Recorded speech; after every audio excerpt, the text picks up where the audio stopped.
Happy Saturday, everybody out there in Facebook land, TikTok, Instagram, wherever you might be watching this video. I'm Megan Beatty with Megan Knows Marketing and Tony Hody Training and Consulting. One of the questions I've been getting from a lot of my consulting clients lately is about lead flow management and filling the schedule for your sales team. One of the things I'm going to talk about is how to determine exactly how many appointments to set. Obviously, we know how many salespeople we have, but what that doesn't always account for is fallout after we issue a lead. So we're going to do a little math problem here today and really talk about exactly how many leads we need in order to really count on us having a full schedule. So industry standard, what pretty much everybody agrees on within some reason, is that an optimal amount of sales appointments for an in-home one-call close selling salesperson is going to be 10 appointments per week.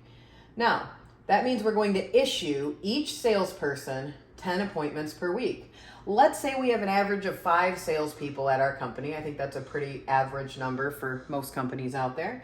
So that means we need 50 issued appointments per week, okay? Now, that would be great if 100% of the time we showed up and all homeowners were there, no one no-showed us, and no one canceled or got cold feet or buyer resistance. Unfortunately, that is not the reality of what we live in the remodeling industry. There's 20% of the time, studies have shown, leads actually will fall out, even if you do everything right, after issue. So if we are presenting and we are pitching or demoing 80% of the time, that means we have 20% of the time where we are not demoing or not pitching. So the question then remains, well, what do we do about that? How do we account for this 20%? And the easy answer, sounds easy anyway, isn't always easy in application, is that we need to set more appointments. And we need to set those because we know it's a certainty that this is going to happen. So we need to account for that. Shame on us if we know this is coming and we don't set extra appointments. So how does that look in live time? Well, let's say we have our average 6 p.m. time slot in the evening and we have 5 salespeople. If we wanted them each to have 1 appointment in the evening, as we normally would, that means we would need to have 5 appointments. Now, of those 5 appointments we just discussed, we know that 20% are going to fall out.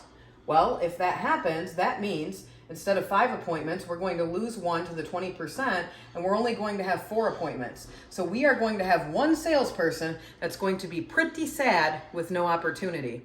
If we want him to have one, we better have an extra lead ready for him in the case that something happens, cancels or bombs at the first appointment he goes to. So in order to call a schedule full in a 6 p.m. time slot, instead of having 5 appointments set, the magic number would be to set 6. And that way, when one does fall out, our sales rep that would probably, cry in his lunchbox and go home has somewhere to actually go and present.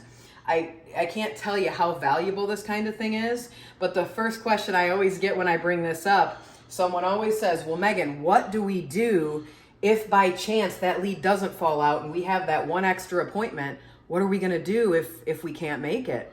And it's a very, very simple answer, but it does require some explaining. So that will be in my next video where I talk about how to push appointments back and how to reset appointments effectively without making homeowners mad at you. That's it for today. Thanks a lot, guys. Have a great day.